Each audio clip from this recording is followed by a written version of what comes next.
Welcome back guys, you are watching Unicota education and ಈ ವಿಡಿಯೋದಲ್ಲಿ ನಾವು ಮೆಕ್ಯಾನಿಕಲ್ ಇಂಜಿನಿಯರಿಂಗ್ ರಿವ್ಯೂ ಮಾಡೋಣ. ಫುಲ್ ಕೋರ್ಸ್ ಡೀಟೇಲ್ಸ್ ನಿಮಗೆ ತಿಳಿಸ್ಕೊಡ್ತೀನಿ.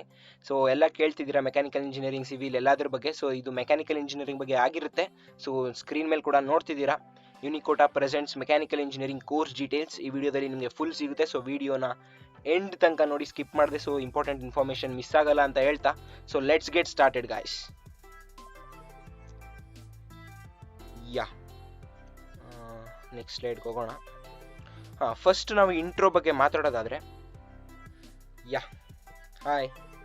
So first important thing, intro ಬಗ್ಗೆ ಮಾತಾಡೋದಾದರೆ, one of the oldest and broadest field mechanical engineering. Mechanical engineering deals with the design, construction and use of machines. So mechanical design ಇಂಜಿನಿಯರಿಂಗಲ್ಲಿ ನೀವು design ಮಾಡೋದಾಗಲಿ ಅಥವಾ construct ಮಾಡೋದಾಗಲಿ ಮೆಷಿನ್ಸ್ನ, and use ಮಾಡೋದು ಹೇಗೆ ಅನ್ನೋದು ಫುಲ್ ಇಂಪ್ಲಿಮೆಂಟೇಷನ್ ಆಗಲಿ, ಮೂರು ಸಹ ಬರುತ್ತೆ ಮೆಕ್ಯಾನಿಕಲ್ ಇಂಜಿನಿಯರಿಂಗಲ್ಲಿ. Next, the programme endows students with basic understanding and knowledge of how heavy tools and machinery work. ನಿಮಗೆ ಇಲ್ಲಿ ಮೇಯ್ನಾಗಿ ಏನು ತಿಳಿಸ್ಕೊಡ್ತಾರೆ ಅಂದರೆ, ಹೆವಿ ಟೂಲ್ಸ್ ಮತ್ತು ಮಿಷಿನರಿ ಏನಿದೆ ಅದು ಹೇಗೆ ವರ್ಕ್ ಆಗುತ್ತೆ ಅನ್ನೋ ಒಂದು ಬೇಸಿಕ್ ಐಡಿಯಾ ನಿಮಗೆ ತಿಳಿಸ್ಕೊಡ್ತಾರೆ ಈ ಕೋರ್ಸಲ್ಲಿ. A student pursuing a mechanical engineering programme will acquire knowledge about designing of automobiles, electric motors, aircraft and other heavy vehicles. So ಇದರಲ್ಲಿ ನಿಮಗೆ ಟೋಟಲ್ ಆಗಿ ನಾಲೆಡ್ಜ್ ಏನೇನು ಸಿಗುತ್ತೆ ಅನ್ನೋದಾದರೆ, ನೀವು ಆಟೋಮೊಬೈಲ್ಸ್ ಡಿಸೈನ್ ಮಾಡೋದು ಹೇಗೆ, ಅದನ್ನು ಏನಂತಾರೆ ಕನ್ಸ್ಟ್ರಕ್ಟ್ ಮಾಡೋದು ಹೇಗೆ, ಯೂಸ್ ಮಾಡೋದು ಹೇಗೆ, ಮತ್ತು ಎಲೆಕ್ಟ್ರಿಕ್ ಮೋಟರ್ಸ್ ಇರ್ಬೋದು, ಏರ್ಕ್ರಾಫ್ಟ್ ಡಿಸೈನಿಂಗ್ ಇರ್ಬೋದು, ಅದ್ರ ಬಗ್ಗೆ ಒಂದು ಕಂಪ್ಲೀಟ್ ಡೀಟೇಲ್ಸ್ ಮೆಕ್ಯಾನಿಕಲ್ ಇಂಜಿನಿಯರಿಂಗಲ್ಲಿ ನಿಮಗೆ ಸಿಗುತ್ತೆ. ಸೊ ಇದನ್ನ ಹೇಳ್ತಾ ನಾವು ಇಂಟ್ರೋನ ಸ್ವಲ್ಪ ಎಕ್ಸ್ಟೆಂಡ್ ಮಾಡೋಣ. Mechanical engineers design everything from new batteries, athletic equipment to medical devices, and from personal computers, air conditioners, automobile engines to electric power plants. So ಇದೇ ಅರ್ಥ ಆಗಿರುತ್ತೆ ಅಂದ್ಕೊಂಡಿದ್ದೀನಿ, ಏನೇನು ಮಾಡ್ಬೋದು ಮೆಕ್ಯಾನಿಕಲ್ ಇಂಜಿನಿಯರ್ಸ್, ಏನೇನು ಸ್ಕೋಪ್ ಇದೆ ಅಂತ ಇದು.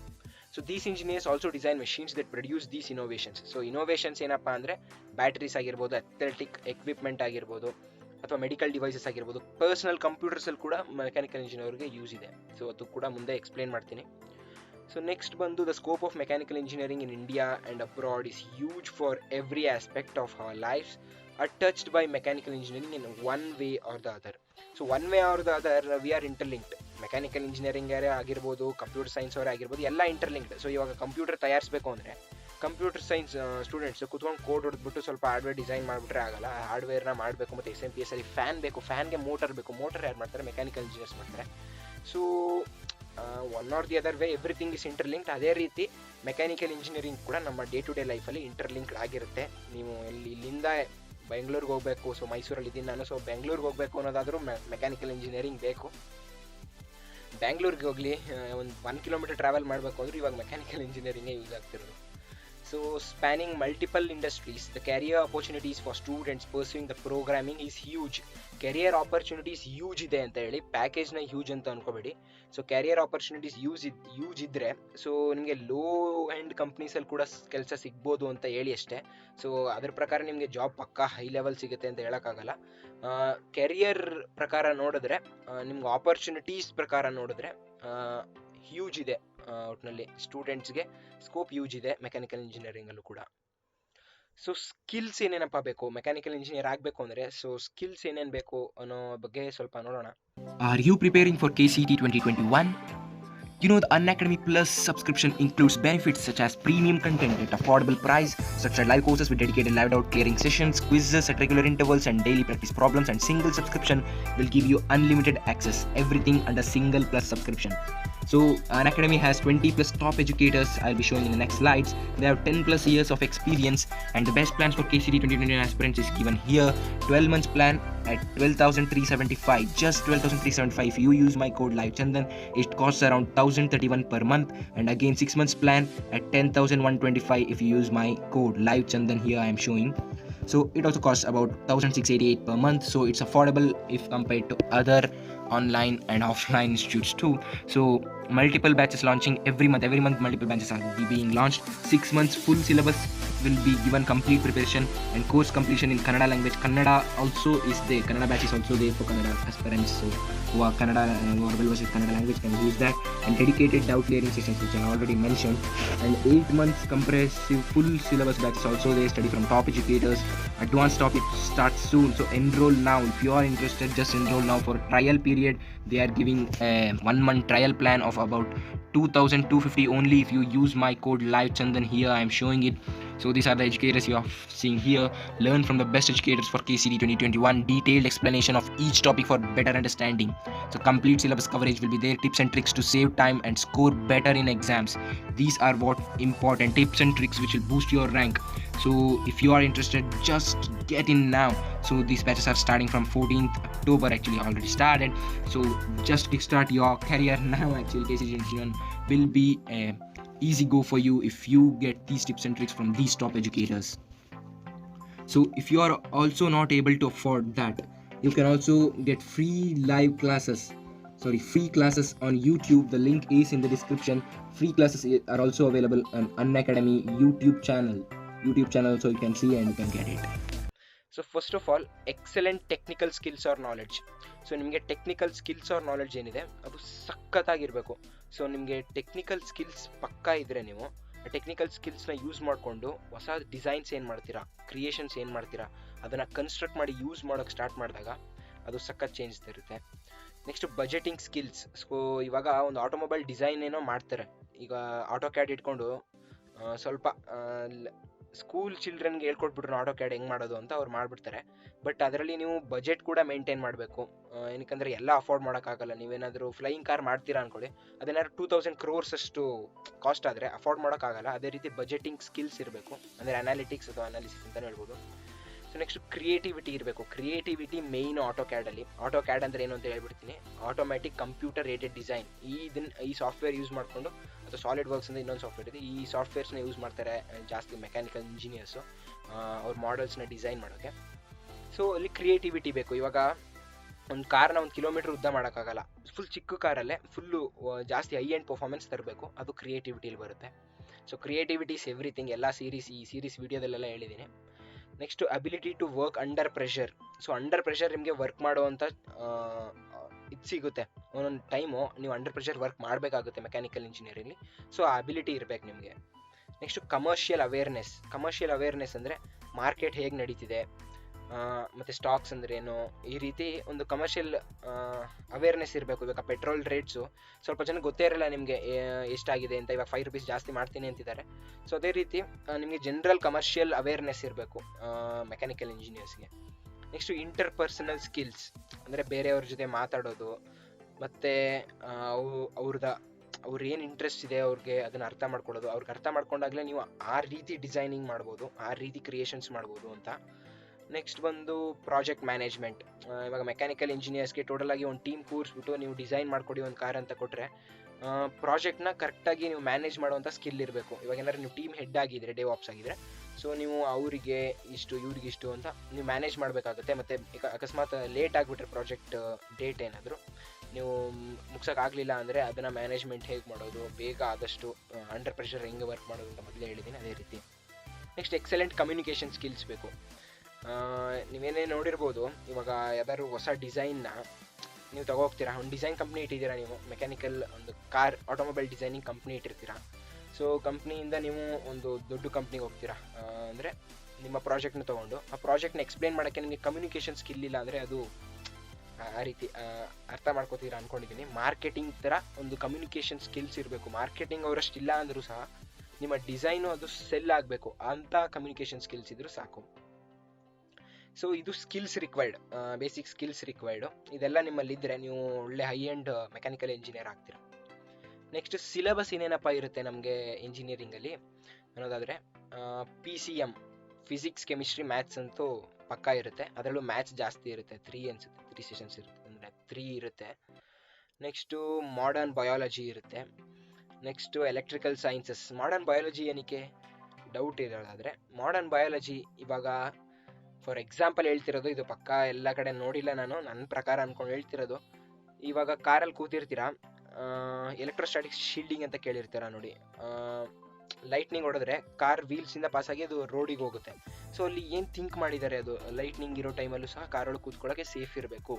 ಸೊ ಏನೇನು ಸೇಫು ಅಂತ ಒಂದು ಕಂಪ್ಲೀಟ್ ಡೀಟೇಲ್ಸು ಮಾಡರ್ನ್ ಬಯಾಲಜಿಲಿ ಸಿಗುತ್ತೆ. ಹ್ಯೂಮನ್ಸ್ಗೆ ಏನೇನು ಸೇಫ್ ಇರುತ್ತೆ ಅನ್ನೋದು, ಅದ್ರ ಪ್ರಕಾರ ಅವರು ಡಿಸೈನ್ ಮಾಡ್ಬೋದು. ಅವ್ರ ಆಟೋಮೊಬೈಲೇ ಆಗಿರಲಿ ಅಥವಾ ದೊಡ್ಡ ಗ್ರೇಟ್ ಮೆಷಿನರೀಸೇ ಆಗಿರಲಿ. ನೆಕ್ಸ್ಟ್ ಇಂಟ್ರೊಡಕ್ಷನ್ ಟು ಕಂಪ್ಯೂಟಿಂಗ್ ಸ್ವಲ್ಪ ಬೇಕು. ಎಲ್ಲೇ ಇದ್ರ ಕೋಡಿಂಗು ನಿಮಗೆ ಒಂದು ಕ್ರಿಯೇಟಿವಿಟಿ ಇಂಡ್ಯೂಸ್ ಮಾಡುತ್ತೆ. ಆ ಕ್ರಿಯೇಟಿವಿಟಿ ಇಟ್ಕೊಂಡು ನೀವೇನಾದರೂ ಸಾಧಿಸ್ಬೋದು. ಪ್ಲಸ್ ಕಂಪ್ಯೂಟಿಂಗು ಯೂಸ್ ಆಗುತ್ತೆ ಮೆಕ್ಯಾನಿಕಲ್ ಇಂಜಿನಿಯರ್ಸ್ಗೆ. ಇವಾಗ ಒಂದು ಆಟೋಮೇಷನ್ ಮಾಡಬೇಕು ಅಂದರೆ ರೋಬೋಟಿಕ್ಸಲ್ಲಿ ಸಹ ಮೆಕ್ಯಾನಿಕಲ್ ಇಂಜಿನಿಯರ್ಸ್ ಸ್ವಲ್ಪ ಯೂಸ್ ಆಗುತ್ತೆ. ನೆಕ್ಸ್ಟ್ ಇಂಜಿನಿಯರಿಂಗ್ ಮೆಕ್ಯಾನಿಕ್ಸ್ ಅಂದರೆ ಗೊತ್ತಿರುತ್ತೆ, ನೀವು ಫಿಸಿಕ್ಸ್ ಎಲ್ಲ ಓದಿರ್ತೀರ. ಮತ್ತು ಕೆಮಿಸ್ಟ್ರಿ ಲ್ಯಾಬೊರೇಟ್ರಿ ಅಂದರೆ ಕೆಮಿಸ್ಟ್ರಿದು ಲ್ಯಾಬ್ ವರ್ಕ್ಸ್ ಇರುತ್ತೆ ಪ್ರಾಕ್ಟಿಕಲ್ಸ್ ಥರ. Next physics laboratory, next computing laboratory, ಆವಾಗಲೇ ಇಂಟ್ರೊಡಕ್ಷನ್ ಕಂಪ್ಯೂಟಿಂಗಲ್ಲಿ ಏನು ಕಲ್ತಿದ್ರೆ ಅದು computing laboratory. Next engineering drawing. So ಇದರಲ್ಲಿ ನಿಮಗೆ ಡ್ರಾಯಿಂಗ್ ಹೇಳ್ಕೊಡ್ತಾರೆ. ಮೆಕ್ಯಾನಿಕಲ್ ಇಂಜಿನಿಯರ್ಸ್ ಆಲ್ಮೋಸ್ಟ್ ಎಲ್ಲರಿಗೂ ಒಂದು ಡ್ರಾಯಿಂಗ್ ಸ್ಕಿಲ್ ಸ್ವಲ್ಪ ಇದ್ದರೆ ಒಳ್ಳೆಯದು. ಸೊ ಡ್ರಾಯಿಂಗ್ ಮಾಡಬೇಕಾಗುತ್ತೆ ನೀವು ಮೆಷಿನ್ಸ್ನ ಯಾವ ರೀತಿ ಕಾಂಪ್ಯಾಕ್ಟ್ ಸೈಜ್ ಮಾಡ್ತೀರಾ ಆ ರೀತಿ ಸ್ಪೆಷಲೈಸ್ಡ್ ಆಗಿ ಡ್ರಾಯಿಂಗ್ ಮಾಡಬೇಕಾಗುತ್ತೆ. ನೆಕ್ಸ್ಟು ಬೇಸಿಕ್ ಎಲೆಕ್ಟ್ರಾನಿಕ್ಸ್ ಲ್ಯಾಬೊರೇಟ್ರಿ, ಅದು ಲ್ಯಾಬ್ ವರ್ಕ್ಸು ಎಲೆಕ್ಟ್ರಾನಿಕ್ಸ್ದು. ಸೊ ಒಂದು ಹೇಳ್ತೀನಿ, ಫಸ್ಟ್ ಇಯರಲ್ಲಿ ನೀವು ಮೆಕ್ಯಾನಿಕಲ್ಗೆ ಹೋಗಿ, ಕಂಪ್ಯೂಟರ್ ಸೈನ್ಸ್ಗೆ ಹೋಗಿ, ಎಲೆಕ್ಟ್ರಿಕಲ್ಗೆ ಹೋಗಿ, ಎಲ್ಲರಿಗೂ ಕಾಮನ್ ಸಿಲೆಬಸ್ ಇರುತ್ತೆ ಫಸ್ಟ್ ಇಯರ್ ಮಾತ್ರ, ಫಸ್ಟ್ ಸೆಮ್ ಮಾತ್ರ. ಸೊ ಆ ಫಸ್ಟ್ ಸೆಮ್ಮಲ್ಲಿ ನೀವು ಎಲ್ಲಾನು ಓದ್ತೀರಾ, ಮತ್ತು ಬ್ರಾಂಚ್ ಚೇಂಜ್ ಮಾಡೋ ಆಪರ್ಚುನಿಟಿ ಸಿಗುತ್ತೆ ನಿಮಗೆ ಫಸ್ಟ್ ಇಯರ್ ಆದಮೇಲೆ. ಅದ್ರ ಬಗ್ಗೆ ವೀಡಿಯೋ ಬೇಕಾದರೆ ಕಮೆಂಟ್ ಮಾಡಿರಿ, ಅದ್ರ ಬಗ್ಗೆ ಮಾಡೋಣ. ಇವಾಗ ಡಿವಿಯೇಟ್ ಆಗೋದು ಬೇಡ, ಸಿಲೆಬಸ್ಗೆ ಬರೋಣ. ಫಿಸಿಕಲ್ ಟ್ರೈನಿಂಗ್ ಅಂತ ಒಂದು ಎಕ್ಸ್ಟ್ರಾ ಇರುತ್ತೆ. ಮತ್ತು ಫ್ಲೂಯಿಡ್ ಮೆಕ್ಯಾನಿಕ್ಸ್ ನಿಮಗೆ ಗೊತ್ತಿರುತ್ತೆ, ಫಿಸಿಕ್ಸಲ್ಲಿ ಸ್ವಲ್ಪ ಎಕ್ಸ್ಟ್ರಾ ಇರುತ್ತೆ ಅಷ್ಟೇ ಇಂಜಿನಿಯರಿಂಗ್. ನೆಕ್ಸ್ಟ್ ಥರ್ಮೋಡೈನಾಮಿಕ್ಸ್ ಗೊತ್ತಿರುತ್ತೆ. ಸೊ ಮ್ಯಾನುಫ್ಯಾಕ್ಚರಿಂಗ್ ಟೆಕ್ನಾಲಜಿ, ಹೇಗೆ ಮ್ಯಾನುಫ್ಯಾಕ್ಚರ್ ಮಾಡ್ತಾರೆ, ಯಾವ್ಯಾವ ಡಿವೈಸ್ನ ಯೂಸ್ ಮಾಡ್ತಾರೆ ಅಂತ ಹೇಳಿ. ನೆಕ್ಸ್ಟು ಸಾಲಿಡ್ ಮೆಕ್ಯಾನಿಕ್ಸ್ ಮತ್ತು ಮೆಕ್ಯಾನಿಕ್ಸಲ್ಲೇ ಬರುತ್ತೆ. ನೆಕ್ಸ್ಟ್ ಇಂಜಿನಿಯರಿಂಗ್ ಮೆಟೀರಿಯಲ್ಸ್ ಏನೇನು ಯೂಸ್ ಆಗುತ್ತೆ ಅನ್ನೋ ಬಗ್ಗೆ ಒಂದು ಒಳ್ಳೆ ಐಡಿಯಾ ಕೊಡ್ತಾರೆ ನಿಮಗೆ. ನೆಕ್ಸ್ಟ್ ಕೈನಮ್ಯಾಟಿಕ್ಸ್ ನಿಮಗೆ ಗೊತ್ತಿರುತ್ತೆ. ಮೆಷಿನ್ ಡ್ರಾಯಿಂಗಲ್ಲೇ ಇವಾಗ ಮೆಷಿನ್ ಡ್ರಾಯಿಂಗ್ ಸ್ವಲ್ಪ ಎಕ್ಸ್ಟ್ರಾ ಬರುತ್ತೆ. ಇಂಜಿನಿಯರಿಂಗ್ ಡ್ರಾಯಿಂಗ್ಗೆ ಬೇರೆ, ಮೆಷಿನ್ ಡ್ರಾಯಿಂಗ್ಗೆ ಬೇರೆ ಇರುತ್ತೆ. ನೆಕ್ಸ್ಟು ಮೆಕ್ಯಾನಿಕಲ್ ಲ್ಯಾಬ್ ವರ್ಕ್, ಇದು ಒಂದು ಕಂಪ್ಲೀಟ್ ಸಿಲೆಬಸ್ಸು. ಮತ್ತು ಎಕ್ಸ್ಟ್ರಾ ಇದೆ ಇನ್ನೊಂದು ಸ್ವಲ್ಪ, ನೆಕ್ಸ್ಟ್ ಸ್ಲೈಡಲ್ಲಿ ಹಾಕಿದ್ದೀನಿ. ಅಪ್ಲೈಡ್ ಥರ್ಮೋಡೈನಾಮಿಕ್ಸ್ ಏನು ಕಲಿತೀರ ಅದನ್ನು ಅಪ್ಲಿಕೇಶನ್ಸ್ ಏನೇನಿದೆ ಅನ್ನೋದು ಅಪ್ಲೈಡ್ ಥರ್ಮೋಡೈನಾಮಿಕ್ಸ್ ಬರುತ್ತೆ. ನೆಕ್ಸ್ಟ್ ಮೆಷಿನ್ ಡಿಸೈನ್, ಅದು ಡಿಸೈನಿಂಗಲ್ಲಿ ಬರುತ್ತೆ. ಮತ್ತು dynamics of machinery, mechanical measurements, design of machine elements, ಇದೆಲ್ಲ ನಿಮಗೆ ಟೈಟಲಲ್ಲೇ ಏನೇನು ಇರುತ್ತೆ ಇದರಲ್ಲಿ ಅಂತ ಕರೆಕ್ಟ್ ಐಡಿಯಾ ಸಿಗುತ್ತೆ. ಅದಕ್ಕೋಸ್ಕರ ಎಕ್ಸ್ಪ್ಲೇನ್ ಮಾಡ್ತಿಲ್ಲ. ಹೀಟ್ ಆ್ಯಂಡ್ ಮಾಸ್ ಟ್ರಾನ್ಸ್ಫರ್ ಅಂತ ಓದಿರ್ತೀರ, electrical machines. So electrical machines ಮತ್ತು ಎಲೆಕ್ಟ್ರಾನಿಕ್ಸ್ ಬಗ್ಗೆ ಏನೇನಿದೆ ಸಿಲೆಬಸ್ಸಲ್ಲಿ, ಅದ್ರ ಬಗ್ಗೆ ಎಲ್ಲ ವೀಡಿಯೋ ಕೂಡ ಇದೆ. ಎಲೆಕ್ಟ್ರಿಕಲ್ ಇಂಜಿನಿಯರಿಂಗ್ ವೀಡಿಯೋ ನೋಡಿ, ಇದೇ ಸೀರೀಸ್ದು ಎಲೆಕ್ಟ್ರಿಕಲ್ ಇಂಜಿನಿಯರಿಂಗ್ ವೀಡಿಯೋ ನೋಡಿ, ಸೊ ನಿಮಗೆ ಸಿಗುತ್ತೆ. So control systems, next industrial engineering, operation research. ಅಂದರೆ ರಿಸರ್ಚ್ ಮಾಡಬೇಕಾಗುತ್ತೆ, ನೀವು ಒಂದು ಡಿಸೈನ್ ಮಾಡೋಕ್ಕೂ ಮುಂಚೆ ಒಂದು ರಿಸರ್ಚ್ ಮಾಡಬೇಕಾಗುತ್ತೆ. ಆ ರಿಸರ್ಚ್ ಹೇಗೆ ತಗೋಬೋದು, ಹೈಪೋಥೆಸಿಸ್ ಹೇಗೆ ಬರೆಯೋದು, ಆ ರೀತಿ ಒಂದು ಫುಲ್ ಡೀಟೇಲ್ಸ್ ಅಂತ ಅಂದ್ಕೊಂಡಿದ್ದೀನಿ. ನೆಕ್ಸ್ಟ್ ಇದು ಕಂಪ್ಲೀಟ್ ಸಿಲೆಬಸ್ ಪ್ಯಾಕೇಜ್ ನಿಮಗೆ ತೋರಿಸ್ಕೊಟ್ಟಿದ್ದೀನಿ. ಇದು ಟೈಟಲ್ ಅಷ್ಟೇ, ಇದರೊಳಗಡೆ ಕೆಳಗಡೆ ಸಬ್ ಟಾಪಿಕ್ಸ್ ಅಂತ ಬಂದು ಫುಲ್ ಕವರ್ ಆಗುತ್ತೆ. ಸೊ ನೀವು ಸಿಲೆಬಸ್ ಅಂತ ಸರ್ಚ್ ಕೂಡ ಮಾಡ್ಬೋದು ಗೂಗಲಲ್ಲಿ, ನಿಮಗೆ ಫುಲ್ ಡೀಟೇಲ್ಸ್ ಸಿಗುತ್ತೆ. ನೆಕ್ಸ್ಟ್ ಎಲಿಜಿಬಿಲಿಟಿ ಕ್ರೈಟೀರಿಯಾ ಏನಪ್ಪ ಅಂದರೆ ಎಲ್ಲ ರೀತಿ ಸೇಮ್ ಇದು. Students who have passed class 10+2 exam from a recognized board with physics, chemistry and mathematics as core subjects, they should also have secured minimum aggregate marks of 60% in the above subjects. ನೀವು PCM ಅಲ್ಲಿ 60% ಮೇಲೆ ತೆಗೆದಿದ್ರೆ under graduate ಕೋರ್ಸಸ್ಗೆ ನೀವು eligible ಆಗ್ತೀರಾ, AICTE approved ಕೋರ್ಸಸ್ಗೆ. Next post ಗ್ರಾಜುಯೇಟಲ್ಲಿ aspirants must have completed a BTech degree in the same specialization with a passing percentage in aggregate of the subjects studied at the degree level. Degree ಲೆವೆಲ್ಲಿ ನೀವು post ಗ್ರಾಜುಯೇಟಲ್ಲಿ same ಅಂದರೆ for example ನೀವು specialisations ತೋರಿಸ್ತೀನಿ ಇಲ್ಲಿ. For example ಮ್ಯಾನುಫ್ಯಾಕ್ಚರಿಂಗಲ್ಲಿ ಸ್ಪೆಷಲೈಸೇಷನಲ್ಲಿ ಹೋಗಬೇಕು ಅಂದರೆ post under ಗ್ರಾಜುಯೇಟಲ್ಲಿ ಸ್ವಲ್ಪ ಓದಿರಬೇಕು ಅದ್ರ ಬಗ್ಗೆ. ನೆಕ್ಸ್ಟ್ ಪೋಸ್ಟ್ ಗ್ರಾಜುಯೇಟಲ್ಲಿ ಮ್ಯಾನುಫ್ಯಾಕ್ಚರಿಂಗ್ ಬಗ್ಗೆ ಹೋಗ್ಬೋದು. ಸೊ ಅದರಲ್ಲಿ ನಿಮ್ಮ ಪಾಸಿಂಗ್ ಪರ್ಸೆಂಟೇಜ್ ಇರಬೇಕು, ಅದೊಂದು. ನೆಕ್ಸ್ಟ್ ಇದು ಎಲಿಜಿಬಿಲಿಟಿ ಕ್ರೈಟೀರಿಯಾ. ಇದೇನು ಅಷ್ಟು ಇಂಪಾರ್ಟೆಂಟ್ ಇಲ್ಲ, ಕೋರ್ಸ್ ಡೀಟೇಲ್ಸ್ ಕೊಡೋಕೆ ಬಂದಿದ್ದೀನಿ. ಸೊ ಸ್ಪೆಷಲೈಸೇಷನ್ಸ್ಗಳು ಏನೇನಿದೆ ಮೆಕ್ಯಾನಿಕಲ್ ಇಂಜಿನಿಯರಿಂಗ್ ಅನ್ನೋದಾದರೆ, first biomedical and engineering fluid mechanics. Biomedical ಮತ್ತು ಇಂಜಿನಿಯರಿಂಗ್ ಫ್ಲೂಯಿಡ್ ಮೆಕ್ಯಾನಿಕ್ಸ್ ಅಂದರೆ ನಿಮಗೆ ಗೊತ್ತಿರುತ್ತೆ, ಅದ್ರ ಬಗ್ಗೆ ಒಂದು ಸ್ವಲ್ಪ ಎಕ್ಸ್ಟ್ರಾ ಇರುತ್ತೆ. ಮತ್ತು ಬಯೋಮೆಡಿಕಲ್ಸ್ ಅಂದರೆ ಆವಾಗಲೇ ಹೇಳಿದೆ ಮಾಡರ್ನ್ ಬಯೋ ಏನಿರುತ್ತೆ ನಿಮ್ಮ ಸಿಲೆಬಸ್ಸಲ್ಲಿ, ಅದರ ಎಕ್ಸ್ಟೆಂಡೆಡ್ ವರ್ಷನ್ ಆಗಿರುತ್ತೆ. Next combustion and the environment.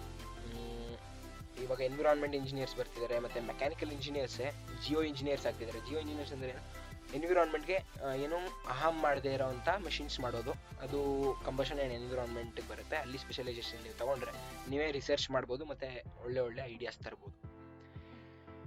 Next heat transfer, thermodynamics and energy systems ಇದಂತೂ ಗೊತ್ತಿರುತ್ತೆ ನಿಮಗೆ, ಫಿಸಿಕ್ಸಲ್ಲಿ ಓದಿರ್ತೀರಾ, ಕೆಮಿಸ್ಟ್ರಿಯಲ್ಲಿ ಕೂಡ ಓದಿರ್ತೀರ 11th 12th. ನೆಕ್ಸ್ಟ್ ಮ್ಯಾನುಫ್ಯಾಕ್ಚರ್ ಹೇಗೆ ಮಾಡ್ತಾರೆ, ಅದನ್ನು ಏನು ಮಾಡೋದು, ಫುಲ್ಲು ಕಾಂಪ್ಯಾಕ್ಟ್ ಮಾಡೋದು ಹೇಗೆ, ಫುಲ್ಲು ಕಂಫರ್ಟಬಲ್ ಆಗಿ ಮಾಡೋದು ಹೇಗೆ, ಸೌಂಡ್ ರೆಡ್ಯೂಸ್ ಮಾಡೋದು ಹೇಗೆ ಅನ್ನೋ ಬೇಸಿಕ್ ಇದು ಕೊಡ್ತಿರೋದು. ಈ ಥರ ಎಲ್ಲ ಐಡಿಯಾಸ್ ಇರುತ್ತೆ ಸ್ಪೆಷಲೈಸೇಷನ್ ಮ್ಯಾನುಫ್ಯಾಕ್ಚರಿಂಗ್ ಹೋದರೆ. ನೆಕ್ಸ್ಟ್ ಮೆಕ್ಯಾನಿಕಲ್ ಡಿಸೈನ್, ಇದರಲ್ಲೇ ಬರೋದು ಕಂಪ್ಯೂಟರ್ ಏಡೆಡ್ ಡಿಸೈನ್, ಅಂದರೆ ಆಟೋಮೊಬೈಲ್ನ ಡಿಸೈನ್ ಮಾಡೋದು, ಕಾರ್ ಹೇಗಿರಬೇಕು ಅಂದರೆ ಅಟ್ರಾಕ್ಟ್ ಮಾಡಿಸ್ಬೇಕು ಅಷ್ಟೇ, ಕಸ್ಟಮರ್ಸ್ನ ಅಟ್ರಾಕ್ಟಿವ್ ಆಗಿ ಮಾಡಿಸ್ಬೇಕು. ಕಸ್ಟಮರ್ಸ್ಗಿಂತ ಹೆಚ್ಚಾಗಿ ದೊಡ್ಡ ಕಂಪ್ನಿಗೆ ಯಾವುದಕ್ಕೆ ಸೆಲ್ ಮಾಡೋಕ್ಕೆ ಹೋಗ್ತೀರಾ ನಿಮ್ಮ ಕಾರ್ ಡಿಸೈನ್ನ ಅವ್ರನ್ನ. ಸೊ ನೀವು ಫ್ರೀಲ್ಯಾನ್ಸಿಂಗ್ ಕೂಡ ಮಾಡ್ಬೋದು ಡಿಸೈನಲ್ಲಿ, ಮೆಷಿನ್ ಡಿಸೈನಿಂಗಲ್ಲಿ. ಫ್ರೀಲ್ಯಾನ್ಸಿಂಗ್ ಅಂದರೆ ಏನು ಅಂತ ಬೇಕು ಅಂದರೂ ಸಹ ಗೂಗಲ್ ಸರ್ಚ್ ಮಾಡಿ, ಜಾಸ್ತಿ ಡೀಟೇಲ್ಸ್ ವಿಡಿಯೋ ಮುಖಾಂತರ ಬೇಕು ಅಂದರೆ ಕಮೆಂಟ್ ಮಾಡಿರಿ, ನಾನು ಮಾಡಿರ್ತೀನಿ. So system dynamics and control, dynamics ಅಂದರೆ ಗೊತ್ತು ಮೂಮೆಂಟಲ್ಲಿರುವಾಗ, ಮತ್ತು ಕಂಟ್ರೋಲ್ ಹೇಗೆ ಮಾಡೋದು ಅಂದರೆ ಇದು ಬೇಸಿಕ್ ಟೈಟಲ್ಸ್ ಪ್ರಕಾರ ನಾನು ಹೇಳ್ತಿರೋದು, ಇದ್ರ ಬಗ್ಗೆ ಫುಲ್ಲು ರಿಸರ್ಚ್ ಮಾಡಿಲ್ಲ. ಸೊ ನೀವು ಸರ್ಚ್ ಮಾಡಿದ್ರೆ ಗೂಗಲಲ್ಲಿ ಫುಲ್ ಡೀಟೇಲ್ಸ್ ನಿಮಗೆ ಸಿಗುತ್ತೆ. ಸೊ ಟ್ರಾನ್ಸ್ಪೋರ್ಟೇಷನ್ ಸಿಸ್ಟಮ್ಸ್, ಯಾವ ಟ್ರಾನ್ಸ್ಪೋರ್ಟೇಷನ್ ಸಿಸ್ಟಮ್ ಇದೆ ಅದನ್ನು ಫುಲ್ಲು ಒಂದು ಇರೋ ಟ್ರಾನ್ಸ್ಪೋರ್ಟೇಷನ್ ಸಿಸ್ಟಮ್ನ ಡೆವಲಪ್ ಮಾಡೋದು ಹೇಗೆ, ಹೊಸ ಟ್ರಾನ್ಸ್ಪೋರ್ಟೇಷನ್ ಸಿಸ್ಟಮ್ಗಳನ್ನ ತರೋದು ಹೇಗೆ. ಫಾರ್ ಎಕ್ಸಾಂಪಲ್ ಬುಲೆಟ್ ಟ್ರೈನ್ ಥರ ಏನಿದೆ ಅದು ಹೊಸ ಟ್ರಾನ್ಸ್ಪೋರ್ಟೇಷನ್ ಸಿಸ್ಟಮ್ ಅಂತಲೇ ಹೇಳ್ಬೋದು. ರೈಲ್ವೇಸ್ ಆದ್ರೂ ಹೊಸ ಟ್ರಾನ್ಸ್ಪೋರ್ಟೇಷನ್ ಸಿಸ್ಟಮ್ ಮ್ಯಾಗ್ನೆಟ್ ಯೂಸ್ ಮಾಡ್ತಾರೆ, ಆ ರೀತಿ ಆಗುತ್ತೆ. ಸ್ಪೆಷಲೈಸೇಷನ್ಗಳು ಇಷ್ಟು. ನೆಕ್ಸ್ಟ್ ಇಂಪಾರ್ಟೆಂಟ್ ಪ್ಯಾಕೇಜಸ್ಗೆ ಹೋಗೋದಾದರೆ, it ranges from 1 lakh to 60 lakhs. So ನೀವು ಚೆನ್ನಾಗಿ ಓದಿ ಒಂದು ರೇಂಜಿಗಿದ್ದರೆ ನಿಮಗೆ 60 lakh ತನಕ ನಿಮಗೆ ಸ್ಯಾಲ್ರಿ ಸಿಗ್ಬೋದು. ನೀವು ಎಕ್ಸ್ಟ್ರಾಡಿನರಿ ಆಗಿದ್ದರೆ 1 crore 2 crore ಕೊಟ್ಟರು ಏನು ಕಡಿಮೆ ಇಲ್ಲ. ಸೊ 2 crores ತನಕ ಹೋಗ್ಬೋದು. ಬಟ್ ಮಿನಿಮಮ್ ಕರೆಕ್ಟಾಗಿ ಎಲ್ಲ ಐಡಿಯಾಸ್ನ ನೋಡಿ, ಐಡಿಯಾಲಜಿ ನೋಡಿ ಹಿಡಿಯೋದಾದರೆ 1 lakh to 60 lakh. ನೀವು ಓದಿಲ್ಲ ಅಂದರೆ 1 lakh ತನಕ. ಅಂದರೆ ನೀವು ಮೆಕ್ಯಾನಿಕಲ್ ಇಂಜಿನಿಯರಿಂಗ್ ಜಾಬ್ಗೆ ಹೋಗ್ತಿರಲ್ಲ, ಸೊ ವೆಲ್ಡಿಂಗ್ ಶಾಪ್ಗೆ ಹೋದರೆ 1 lakh ನೀವು ದುಡಿತೀರಾ.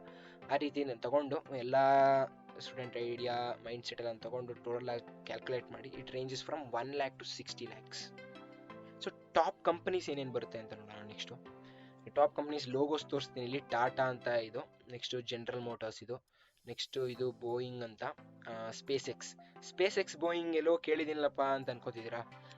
ಡ್ರೋನ್ ಪ್ರತಾಪ್ ಅವ್ರು ಏನು ಹೇಳಿದರು, ನಾನು ಅವ್ರವ್ರ ವೆಬ್ಸೈಟ್ಸಲ್ಲಿ ನಾನು ತಿಳ್ಕೊಂಡೆ ಡ್ರೋನ್ ಮಾಡೋದು ಹೇಗೆ ಅಂತ. ಅದು ಬೋಯಿಂಗ್, ಇವರು ಏರ್ ಕ್ರಾಫ್ಟ್ ಡಿಸೈನಿಂಗ್ ಮತ್ತು ಏರಿಯಲ್ಲಿ ಏನೇನು ಹೋಗುತ್ತೆ ಅದರ ಡಿಸೈನಿಂಗಲ್ಲಿ ವೆಲ್ ನೋನ್ ಕಂಪನಿ ಬೋಯಿಂಗ್ ಅಂತ. ಅವರ ವೆಬ್ಸೈಟ್ ಕೂಡ ನೀವು ನೋಡ್ಬೋದು.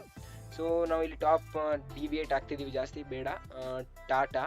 ಟಾಪ್ ಕಂಪ್ನೀಸ್ ಬಂದು Tata, Thermax, L&T, Godrej, Ashok Leyland, Kirloskar, Siemens, Mahindra, SpaceX, DRDO ನಿಮ್ಗೆ ಗೊತ್ತಿರುತ್ತೆ, ನಮ್ಮ ಇಂಡಿಯಾದು Defence Research and Development Organisation, ಅಲ್ಲೂ ಕೂಡ ನಿಮಗೆ ಜಾಬ್ಸ್ ಇದೆ. ನೆಕ್ಸ್ಟ್ ಇಸ್ರೋ, ನಾಸಾ ಅಂತ ಸ್ಪೇಸ್ ಇನ್ಸ್ಟಿಟ್ಯೂಟ್ಸಲ್ಲಿದೆ.